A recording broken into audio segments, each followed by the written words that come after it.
Going into the 3-6 matchup in the Eastern Conference between the Celtics and the 76ers, one of the burning questions that arises is how the Celtics would game plan for Joel Embiid of the 76ers. Looking at some of the indicators that help predict team success, it does seem that the Celtics have overall the more effectual team, while the 76ers arguably feels the best individual player. Taking this a step further, an even more significant indicator of success and team strength, like SRS, which helps adjust for the strength of the opponent and schedule, also tells a similar story. As likely the best player in the series, Joel Embiid is almost certainly going to have a high impact on the game, especially considering the insertion of Al Horford into the starting lineup for injured Ben Simmons. Undoubtedly, the loss of Simmons is certainly debilitating, but the increased floor spacing could certainly help drive Embiid's offensive contribution, even further considering the importance of his post-up game to the 76ers offense. Now let's discuss what makes Joel Embiid so great individually and how he could threaten the Boston Celtics' chances to advance to the second round.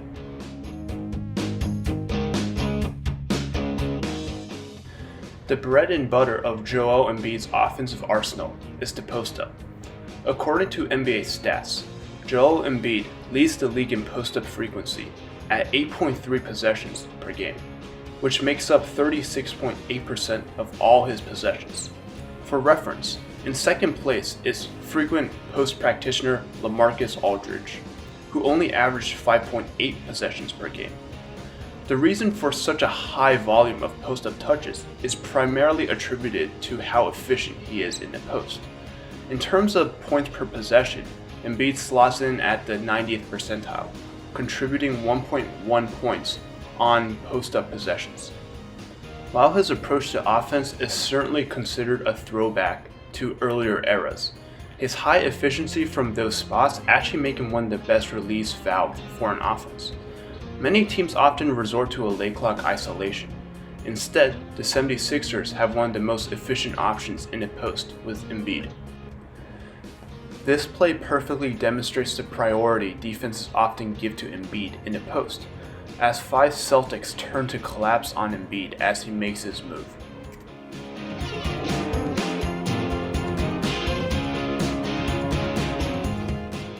Coach Brown often likes to get Embiid to his spots with this cross screen along the baseline, which allows him to throw in this jump hook over Tice.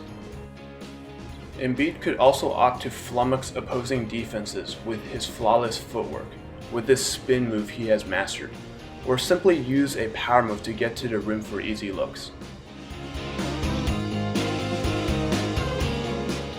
He is also wily enough to throw in pump fakes to keep the defense on their toes.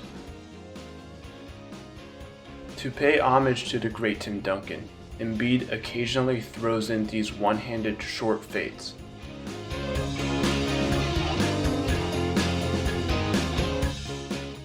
Because of Joel Embiid's Machiavellian gambit in the post, he has become a rather frequent visitor of the free throw line. In fact, Embiid was the only center to place in the top 20 in the league in terms of free throw attempts, ranking 12th overall.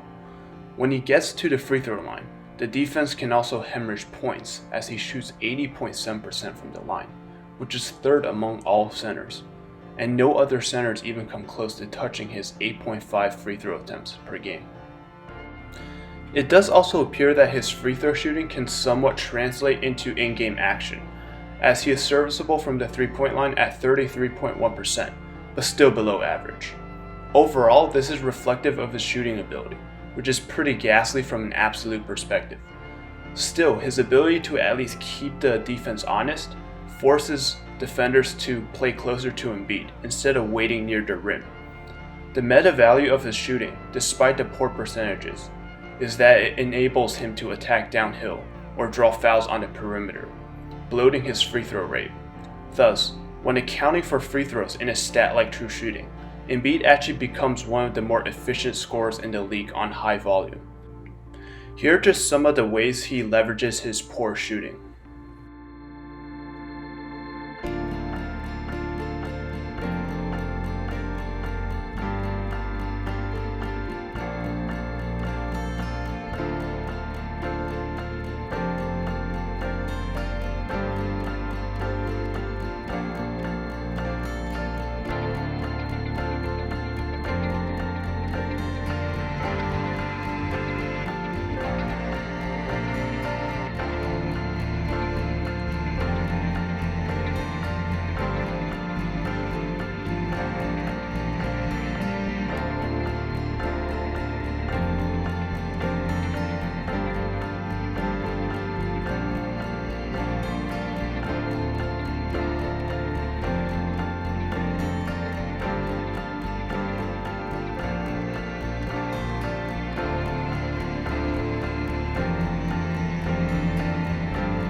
Because allowing Joel Embiid to have his way in a one-on-one scenario is a recipe for disaster, the coaching staff of the Boston Celtics have almost universally chosen to defend Embiid by doubling him in the post, effectively taking the ball out of Embiid's hands and foregoing his scoring altogether.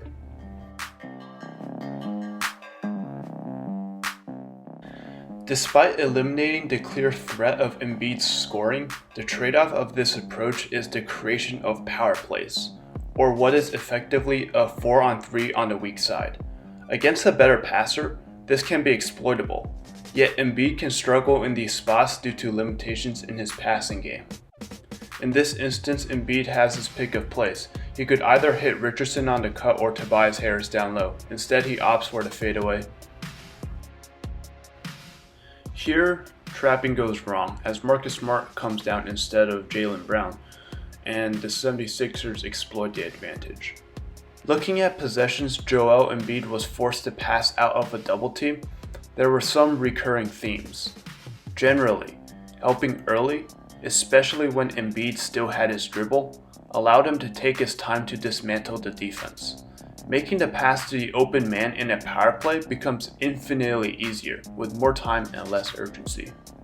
For example, in this play, Walker is already helping in the post, and Embiid has all the time in the world to laser this pass to Milton for the 3.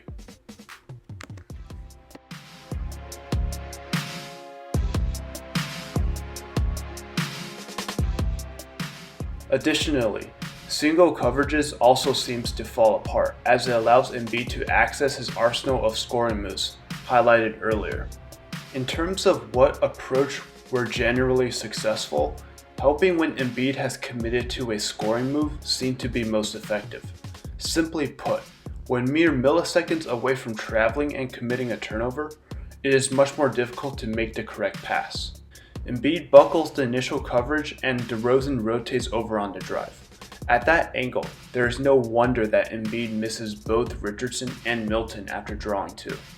Here, Gordon Hayward waits until Joel Embiid turns his back to him, committing to a scoring move before swooping in for the block. While Embiid isn't necessarily trying to score here, Brown follows the same principles and attacks Embiid's blind side. Certainly, being able to execute this scheme consistently is unrealistic, as the timing of the help must be incredibly precise. In this clip, Embiid knows that Derek White plans on doubling. Embiid fakes the shot, drawing the help, before passing out for an open 3. Help too early and you give Embiid time to read and dismantle your defense. Help too late, have fun watching 7-foot James Harden shoot more free throws than your entire team. Looking at the film, it does appear to be the case that Embiid is well aware of this particular coverage and is capable of punishing it.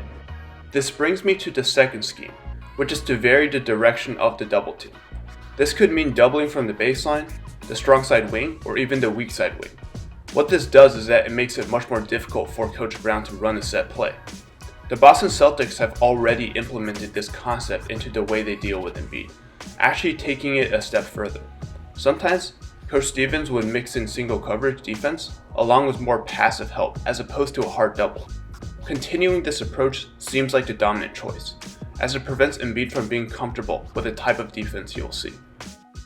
To summarize, the dominance of Joel Embiid's post scoring means that the Boston Celtics should continue to double team in those spots. The Celtics should also continue to vary their direction of help to prevent any type of offensive scheme from being implemented. Finally, the Celtics should delay their help until Embiid has committed to a scoring move, which would be even more relevant now as the Sixers could potentially field 4 capable shooters around Embiid.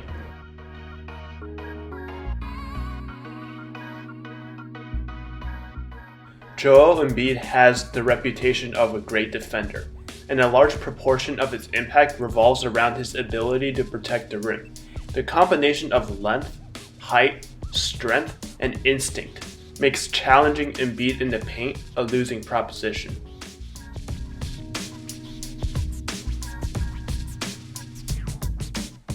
To demonstrate how great Embiid is at protecting the rim, Here are two different scenarios of Jaylen Brown attacking different centers, one being Embiid and the other being Al Horford.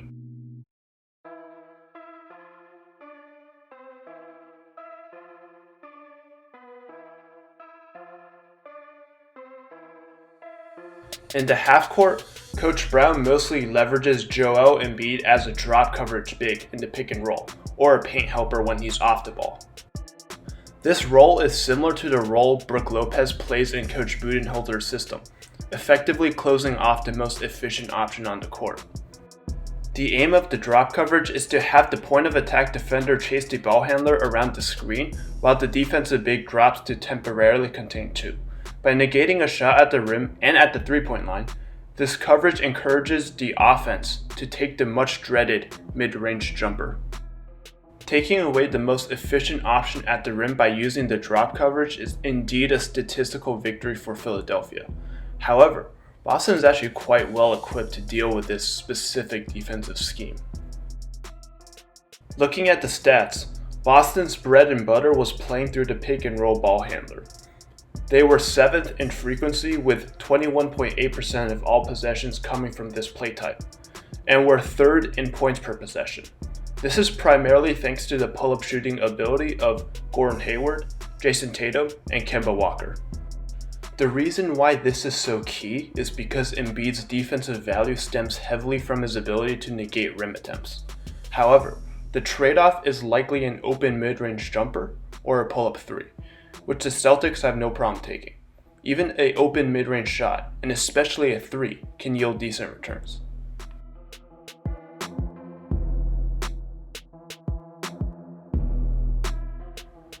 If exploited enough, maybe even Embiid is willing to step out. This only allows the ball handler to take advantage of their quickness and attack Embiid downhill. This is a problem that's not only unique to Philadelphia, but also to a great defense like Milwaukee. As you can see here, Jason Tatum is comfortable taking that open mid-range jumper against Brook Lopez. In response to this, the 76ers made concerted efforts to attain or keep strong pursuers, for a lack of a better term. These pursuers include the likes of Matisse Thybulle, Josh Richardson, and even Ben Simmons. Their role within the defense is to do anything in their power to make sure that the ball handler takes a shot under duress. The combination of length and agility can allow for a contest from behind, even if they don't end up getting even with the ball after the ball screen.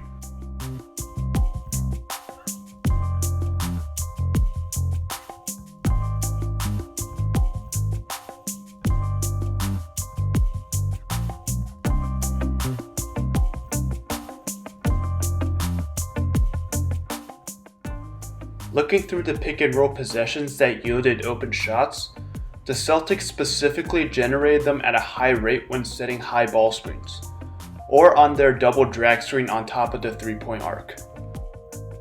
The reason setting high ball screens were effective was because it gave more room for the ball handler to operate. When Harris plays over the screen on Hayward, he had an ocean between him and Embiid in the paint. This often resulted in open pull-up threes. The double drag screen was also effective, as the 76ers rarely used more specialized coverage like the steer switch, in which the intermediate player would switch onto the ball handler. Coach Daniel put together a great video discussing the intricacies of this defensive adjustment, which I will link down below.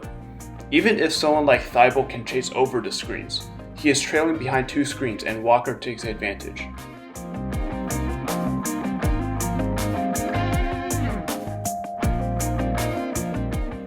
Running a pick and roll at the three-point line or just lower on the floor was generally inefficient, as it forced Celtics ball handlers to operate below the three-point line and take mid-rangers, which is just a low return approach.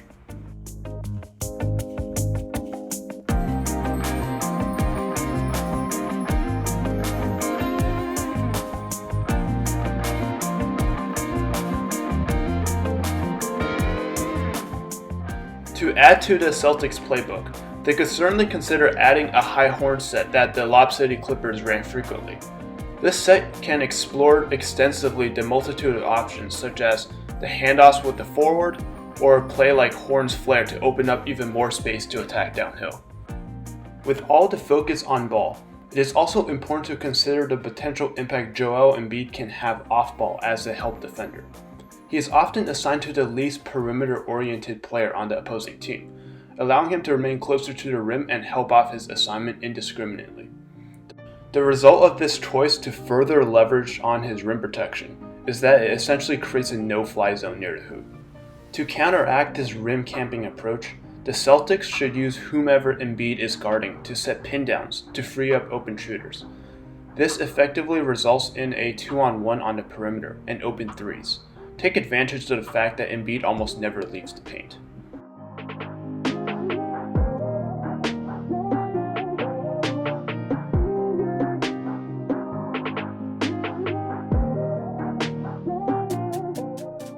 In summary, the Celtics should primarily look to take advantage of Embiid's lack of mobility that relegates him to stationing next to the rim. Use high ball screens and double drag screens to help create open threes, because Embiid will almost never guard the perimeter.